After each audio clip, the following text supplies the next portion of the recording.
Torej, glede na to, da je Katja predstavila kar nekaj uspehov in dosežkov sedanje resolucije, se bom jaz usmerila bolj do kritične točke uresničevanja sedanjega nacionalnega programa.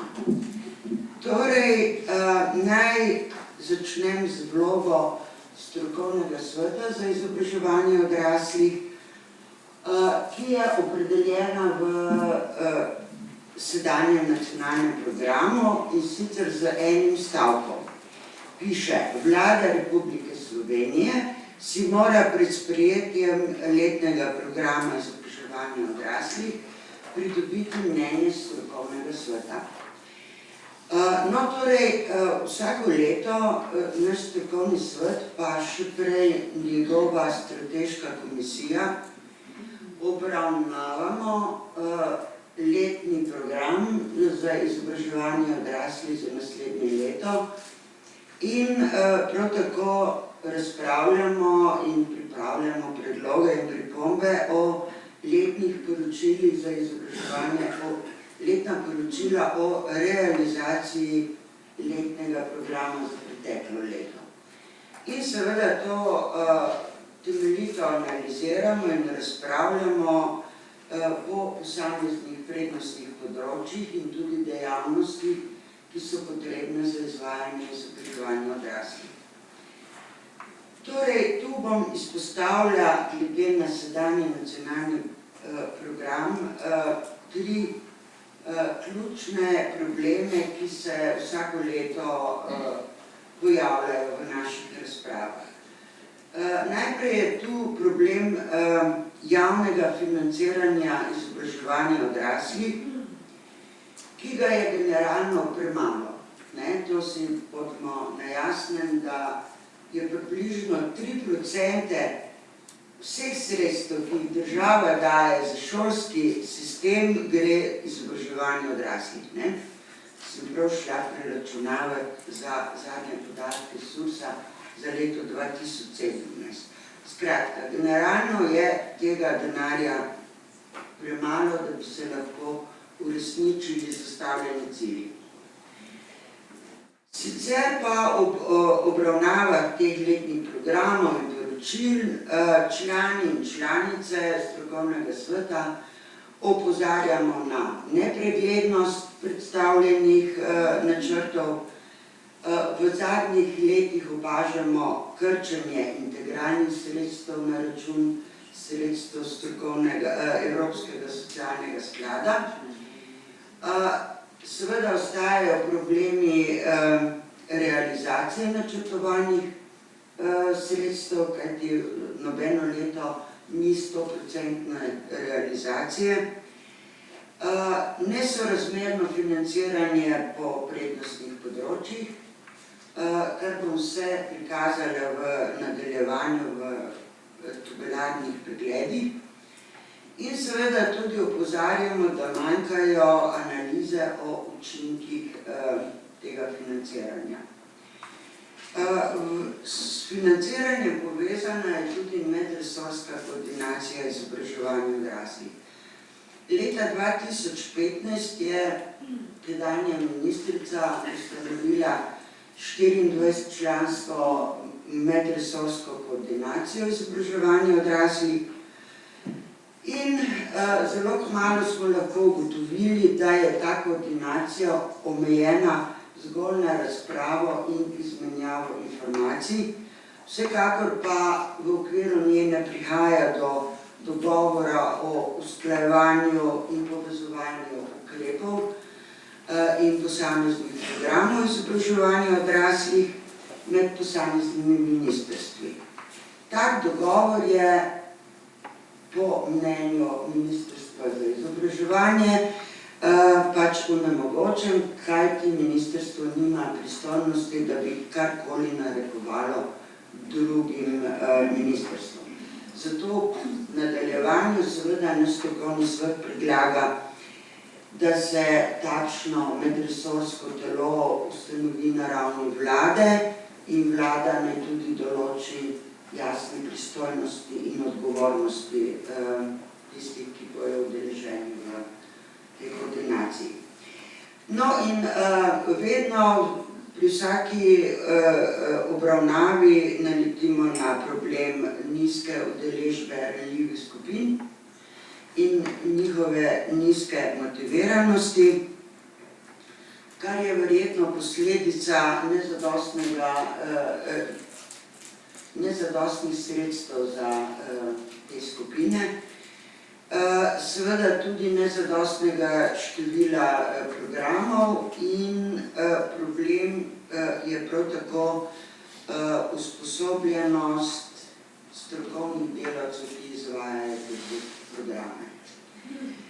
Toliko o teh treh ključnih točkah, sedaj pa gremo na tabelarni pregled.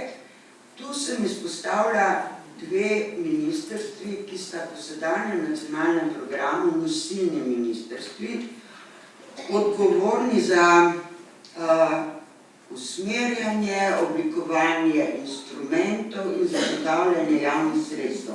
Tako piše v resoluciji. No in zdaj vidimo, leta 2010, vidite, sta nosilni ministrstvi namenili izobraževanju odraslih 56 milijonov 584 tisoč in tako dalje evrov sredstev in takrat sta bili edini ministrstvi, ki sta sodelovali v letnem programu.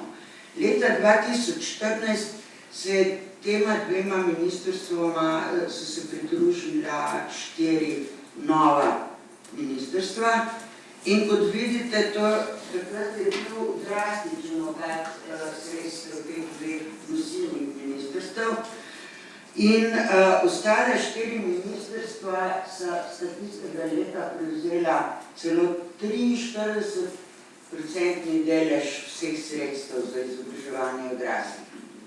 Poudarjam, te analize sem pripravila na osnovi letnih programov, ki smo jih obravnavali na strokovnem svetu in ki so tudi objavljeni na spletni strani ministrstva. No in zdaj sem vključila še leto 2019 in kot vidite, če priglede, ta dva podatka nosilni ministrstvi 10 let namenjata manj sredstev za izobraževanje odraslih kot leta 2010. No, če gremo naprej, tukaj sem vključila tisto, da ne govorimo kar 3 dni, da se sredstva integrala zmanjšujejo, se tu lepo vidi.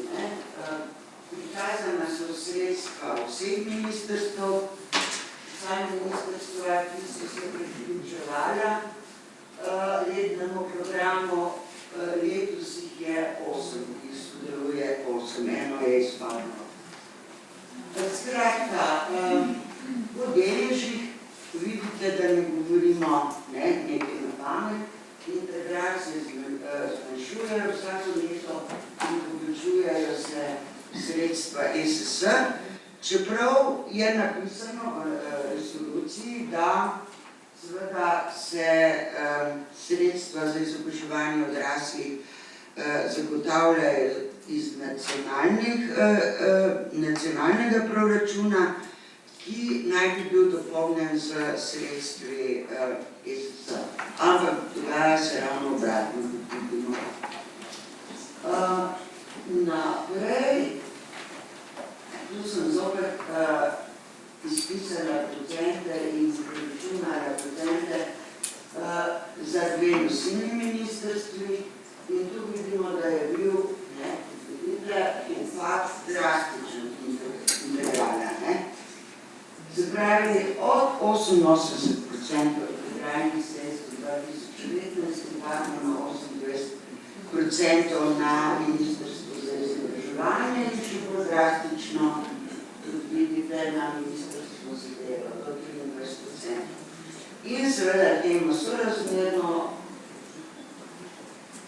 temeljimo na ESS sredstvih. Kar je seveda problem, In da je to problem, opozarja tudi OECD v svojih priporočilih za boljše upravljanje izobraževanja odraslih, kjer ugotavljajo, da so ta nestabilna, nestanovitna, kot oni pravijo, sredstva za izobraževanje odraslih onemogočajo uresničevanje doseženih ciljev v obstoječem nacionalnem programu. In tako OECD poudarja, da je slovenski sistem izobraževanja odraslih izredno odvisen od ESS sredstev. A imate kakšne komentarje? Zgodba stara 15 let. Verjamem, da je stara 15 let, ampak mislim, da je vedno dobro pogledati, ne? Transparentno. Ja, ampak zdaj se je to brajstvo šlo povečalo. In zdaj, če pridemo še na zadnjo tabelico, ki se jo pripravlja, tukaj pa, to se sicer Katja z mano ne strinja, ampak jaz vedno poudarjam, da je skrajno nesorazmerno financiranje glede na 3 prednostna področja resolucije. In tu vidimo, res modela sem tudi leta, to veljajo tudi za vsa sodelujoča ministrstva. In vidimo, da je dejansko velik razkorak. Daleč največ in vsako leto več namenjamo izobraževanju in usposabljanju za potrebe dela in zaskrbljujoče nizek delež namenjamo dvigu izobrazbene ravni odraslega prebivalstva.